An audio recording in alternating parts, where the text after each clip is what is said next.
Now to a viral moment that unfolded during former President Jimmy Carter's official state funeral. President-elect Trump and former President Obama sharing a laugh. And here's what Trump has to say about it. It did look very friendly, I must say. I didn't realize it. I didn't realize it, how friendly it looked.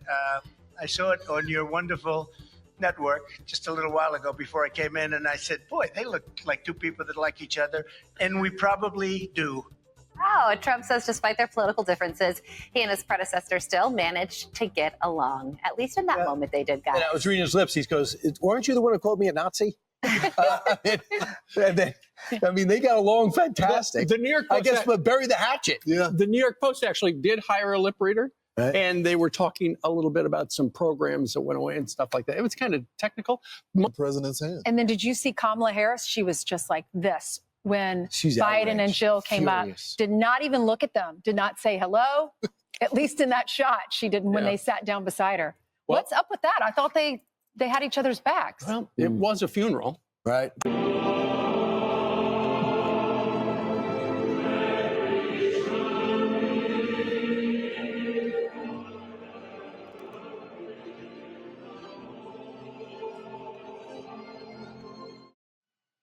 Wow, barely a hello. I don't. What do you make of that? Yeah, this is what we call stonewalling. When you don't want to make connection with someone, you block them off. So there's no eye contact. There's no camaraderie between the two of them. She's looking lowered the straight volume. ahead. There's no interpersonal communication hear it. that's going on. So it's definitely what we call stonewalling. What's up, y'all? Gerald here, creator of Gospel Chops and your host for this YouTube channel, back with another video. Now, y'all, seems like the left has gone crazy. They are losing their mind simply because they saw Donald Trump and Barack Obama yucking it up at the funeral of former President Jimmy Carter. May he rest. They saw them laughing. They saw them chuckling. They saw them having a conversation, having a personable exchange. Well, the left is feeling some kind of way because the left believes if you are wedded to that Democrat plantation, should be anti-orange man in all circumstances. Shouldn't be no small talk. Shouldn't be no yucking it up. No, we are enemies according to the left. We can't work together. You ain't getting none of our votes. We are solidified and together in our anti-Trumpism. Well, seems like Barack Obama might not agree with y'all too much, because he can sit next to Donald Trump. He can conversate with Donald Trump. In fact, he has said he's going to Donald Trump's inauguration in what, about 4 days from now? Y'all, winter is coming. I hope the left can grab them some coats in the next 4 days, because it's going to get a little chilly around there in the swamp. Hopefully y'all survive. Hopefully you come around to Americans thinking. But it seemed like they were resistant to that, y'all. And that's why they are so upset by the visual of Barack Obama sitting next to Donald Trump. Seemed like they're having a casual, personable conversation. Even Kamala Harris at the event turned around and looked at him and turned back around angry. Now, we don't know what she was thinking. We can't read her mind, but we can read her body language. She looked like a woman scorned. Had a conversation with somebody the other day. I said, she looked like somebody who let Barack into her personal space, if you know what I'm saying. She looked like a woman scorned, y'all. Well, she might just be thinking, hey, bruh, you put me out here. You set me up to cut Joe Biden off at the knees, put me out here and let me drown, let me embarrass myself in front of the entire world. And now you gonna sit down and yuck it up with the orange man? Oh, it might be the ultimate betrayal in her mind. She looked like a woman scorned, a woman angry at the situation. But no matter how she feels about it, girl, you got mocked in front of the world. You got trounced by the former president and future president, Donald Trump. Hopefully, you will go away, never to return to national politics, never to return to state politics. Y'all, they've been rumoring that she's going to run for governor of California. Oh, my goodness. That might be the very thing that allows me to get my U-Haul, pile up my stuff, and move like many people have done in the past, fleeing from this left-wing government in California. But y'all, here we are with two guys that seem like they buddy-buddy. Barack Obama say, I'm going to the inauguration. I'm cool. I'm chilling. But for some reason, and people have speculated, I'm not going to speculate here, but they have cast aspersions on Michelle Obama, Big Mike, as they call him, because she didn't show up to the funeral. She would have sat between Barack and Donald Trump. Could have been a buffer in that situation, but she chose not to show up. She's also choosing not to show up to the inauguration. What is this blackety-black woman who has achieved nothing other than being married to a former president? But she has influence. We got to recognize she's a very influential woman. A lot of blackety-black women in the electorate are loyal to her, such that they like to remain on the plantation, such that they have voted for Kamala Harris in the last election. 90+% black women. Black men came to their senses and decided, we're going to stand up finally. We're tired of this plantation. We're going to do our own thing. We're going to stand up for ourselves and our families. We're going to stand up for our rights. We're going to stand up for this country. We're going to vote differently. It has created a schism, if you will, in the blackety-black community.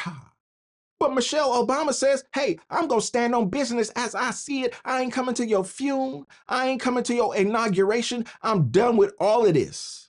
Okay? Well, you feel that way and you take all them crazy blackety-black women with you. But if you're going to stand on business for America, you're going to take a different approach. You're going to take a different road. But it seems like the Democrats have not learned their lesson. Post-election, y'all, they still trying to figure out why they lost. They still pointing the finger this way and that way and every which way, trying to figure out how Donald Trump won.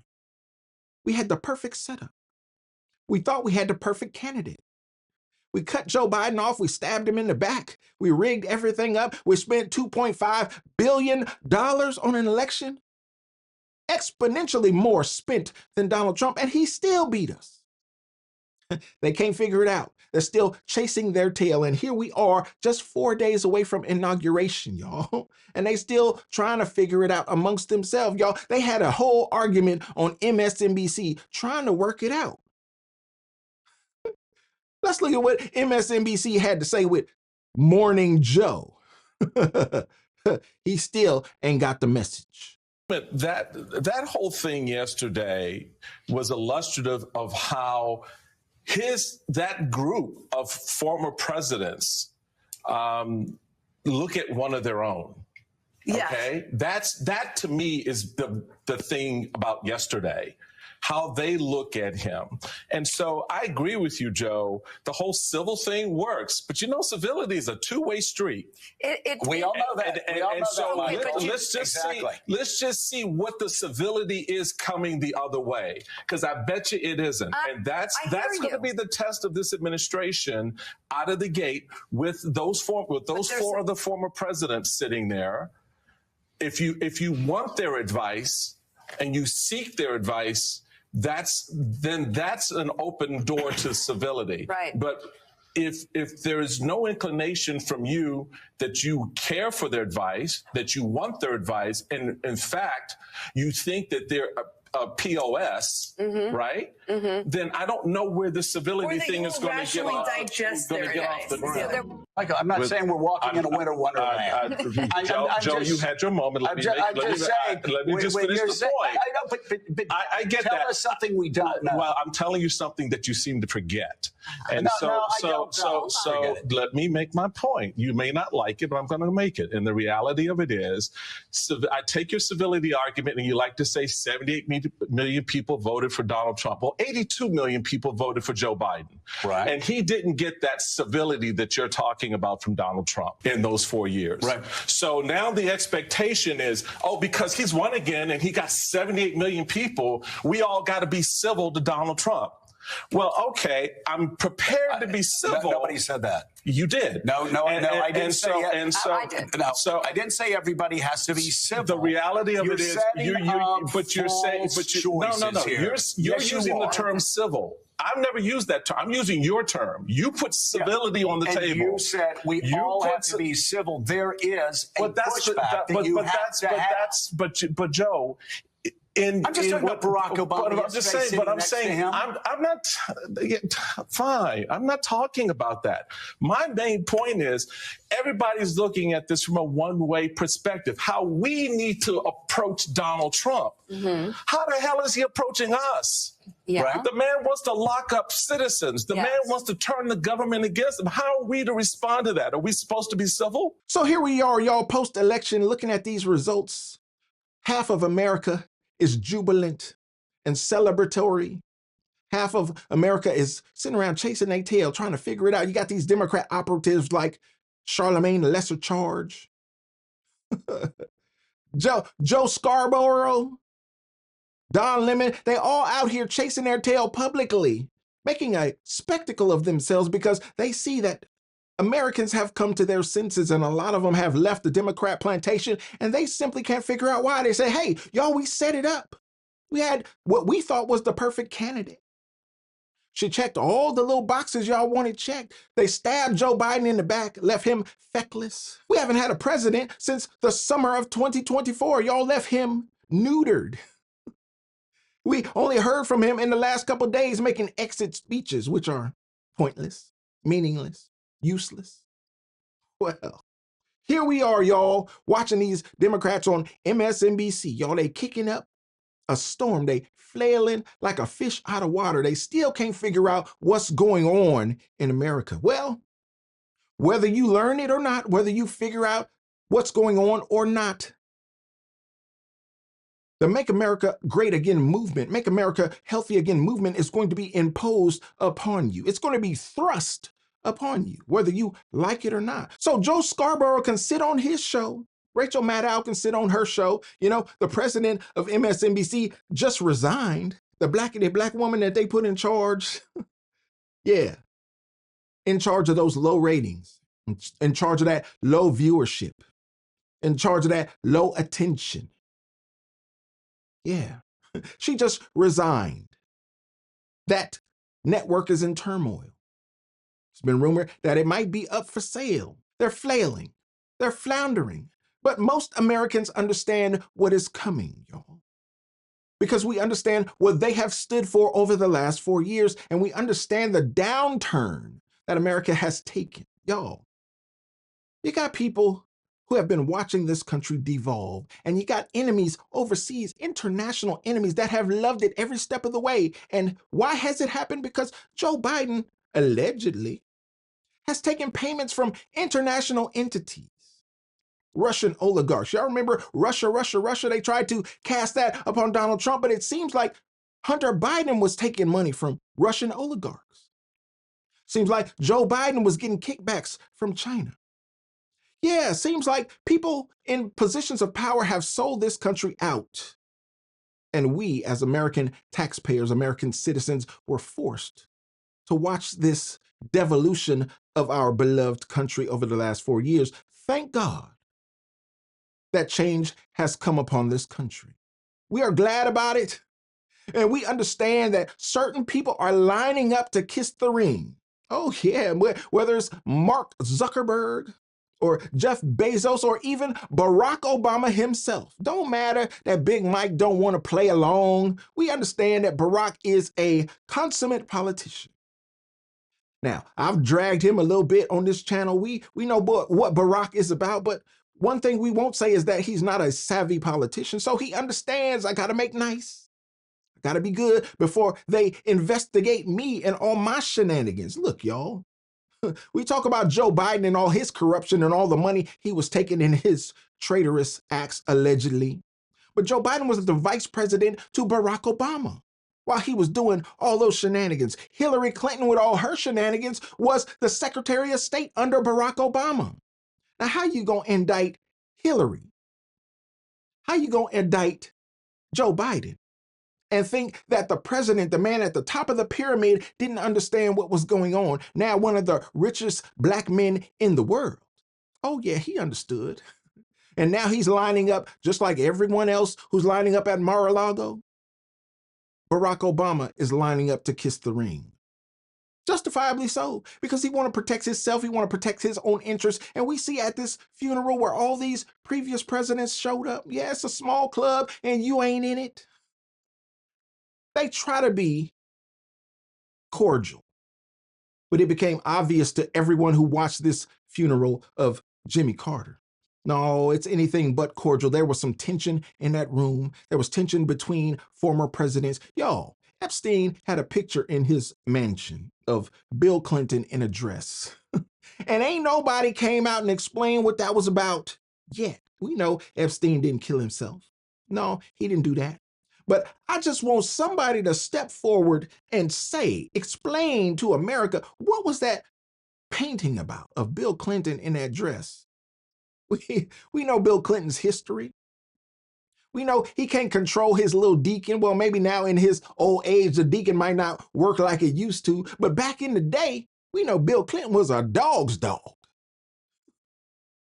And now he's sitting at the funeral looking all funny. His wife looking all funny. Everybody with dirty hands. Everybody guilty. Everybody part of the swamp. And Americans want that swamp drained. And there's only one amongst those former presidents that can get it done. And he's about to be the next president, number 47, y'all. He's going to get in there and he's going to drain the swamp. And we see with these Senate confirmations and the way things are going, oh, he's picked the right people. Yeah, we were a little skeptical at a certain point because we thought things might be a little rough. But it seems like things are going smoother than anticipated with Pete Hegseth. Yeah, with Pam Bondi. Things are going smooth. The Democrats can't lay a glove on these people. They are sailing through. And the great thing is that if Republicans are unified, they don't need your votes anyway. Remember when Democrats had the majority? They had the House, they had the Senate, they had the presidency. What did they do for America? Nothing. They passed Obamacare, pushed it down your throat whether you wanted it or not. They forced it upon you. Just like when Joe Biden became the president of the United States, what did they force upon you? You had a transformer on the lawn of the White House going topless, shaking topless fake boobs in front of the world on the lawn of the White House. You had he-she's in the administration. Oh, it was debauchery, y'all.